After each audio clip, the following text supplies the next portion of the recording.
கோடைக்காலம் பிறந்தவுடன் இனிமையான ஒலியானது தென்றலில் தவழ்ந்து வரும். அது மனதை வியாபிக்கும். குயிலின் கானம் அது மிகவும் இனிமையானது, ஆனந்தம் தரவல்லது. அதுபோல இன்னொரு பட்சியும் உள்ளது. அதன் குரலும் மிக இனிமை வாய்ந்தது. இல்லத்திற்கு அருகாமையில் அது இருக்கும். பச்சை நிற தேகம், சிகப்பு நிறத்தில் அழகு. தமது எண்ணம் சரியே. பச்சை கிளி. இவ்விரு பட்சிகளும் மனதிற்கு இன்பம் சேர்ப்பவை, காண்பதற்கு அழகானவை. ஆனாலும் இவ்விரண்டிலும் பெரும் வேறுபாடு உள்ளது. குயில் எங்கும் பறந்து சென்று சுதந்திரமாய் வாழும்.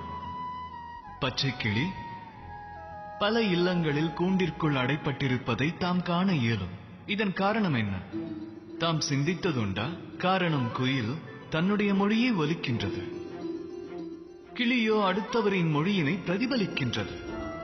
ஒருவர் தன் மன எண்ணத்தில் உறுதி கொண்டு அந்த மனம் வழி நடத்தும் பாதையில் முன்னேறிச் சென்று அதன் உத்தரவை ஏற்றார், அவரே அகிலத்தில் சுதந்திரமானவர் ஆகின்றார். அடுத்தவரின் தவறான அறிவுரையை ஒருவர் கேட்டு நடந்தார், அவர் சிறைப்படுகின்றார். வாழ்வு சிறையாகிறது, எண்ணங்களும் சிறைப்படுகின்றது. இதில் தம்முடைய தேர்வு எது? குயிலா, அந்த பச்சை கிளியா? தீர்வு தம்முடையது.